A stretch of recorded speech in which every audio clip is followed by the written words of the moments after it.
Além do Rui Costa, nesse capítulo, Lula está ouvindo pouco as pessoas e tomando decisões erradas por isso, titubeando nas decisões, tem uma segunda personagem que desponta nas conversas. É a primeira-dama, Rosângela Lula da Silva, a Janja. Por quê?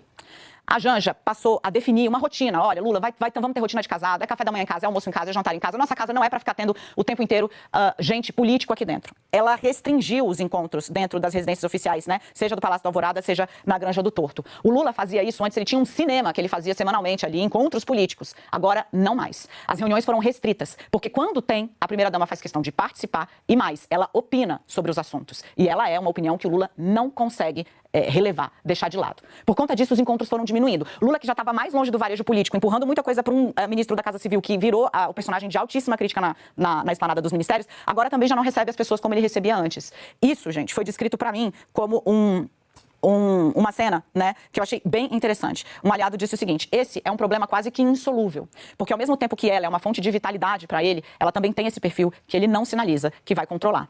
Para vocês terem uma ideia, e aí eu já peço para o Joel ir entrando, o que o Lula está fazendo? Ele aproveita as viagens da primeira-dama para fazer as reuniões políticas que ele tem que fazer quando ela está fora. É isso que está acontecendo. O presidente da República aproveita viagens para poder fazer reuniões de trabalho, que é num ambiente mais ameno do que o de embate de Congresso, por exemplo, quando a primeira-dama está fora. A gente acaba sendo irresponsável com a vida do presidente da República. Eu não estou falando do presidente Lula, eu estou falando do presidente do Brasil. Então a gente acaba sendo um pouco irresponsável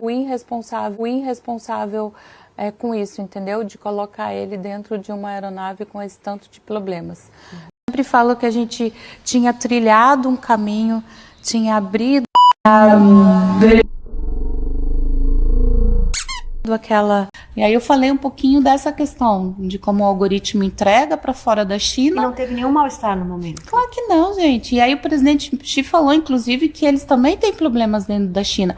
Apesar de ter uma regulação muito forte, lá crianças menores, a partir de... só pode usar a tela a partir de 11 anos com um horário específico, não pode ter rede social, tem toda uma regulamentação. Ele disse, se aqui não seguir a regra, tem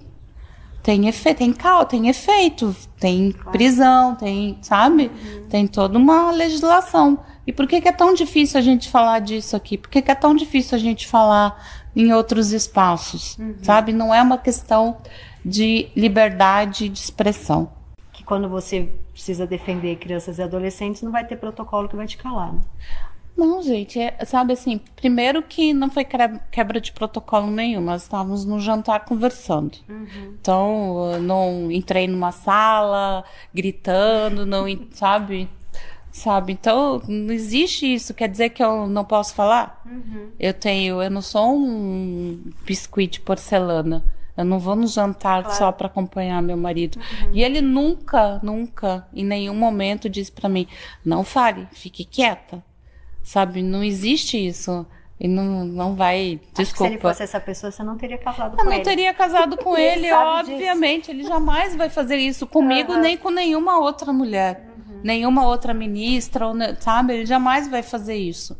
Então, não existe essa possibilidade de eu não falar alguma coisa. E vamos combinar que eu tenho bom senso, né? Sim. Vamos combinar que eu sou uma pessoa, né? Me considero uma pessoa inteligente. Então, eu sei muito bem até onde os limites que eu posso ir, eu sei muito bem disso, eu sei os assuntos que são mais delicados, que é difícil. Eu poderia ter falado com o Putin, pelo amor de Deus, para com essa guerra.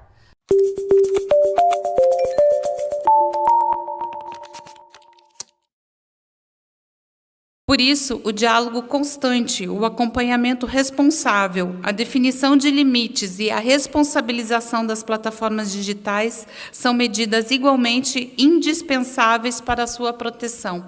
E aqui eu faço outra pausa para falar que em nenhum momento eu calarei a minha voz para falar sobre isso. Em nenhum momento, em nenhuma oportunidade. Não há protocolo que me faça calar se eu tiver uma oportunidade de falar sobre isso com qualquer pessoa que seja, do maior grau ao menor grau, do mais alto nível a qualquer cidadão comum. Então, eu quero dizer que a minha voz, vocês podem ter certeza que vai ser usada para isso. E foi para isso que ela foi usada na semana passada, quando eu me dirigi ao presidente Xi Jinping, após a fala do meu marido sobre uma rede social. Então, eu quero dizer que eu, como mulher, não admito que alguém me dirija dizendo que eu tenho que ficar calada. Eu não me calarei quando for para proteger a vida das nossas crianças e dos nossos adolescentes. Desculpe, mas eu precisava falar isso. É urgente a regulamentação dos espaços digitais. Quantas crianças precisamos perder? Quantas pessoas ainda precisam sofrer violências para que consigamos um espaço saudável na internet?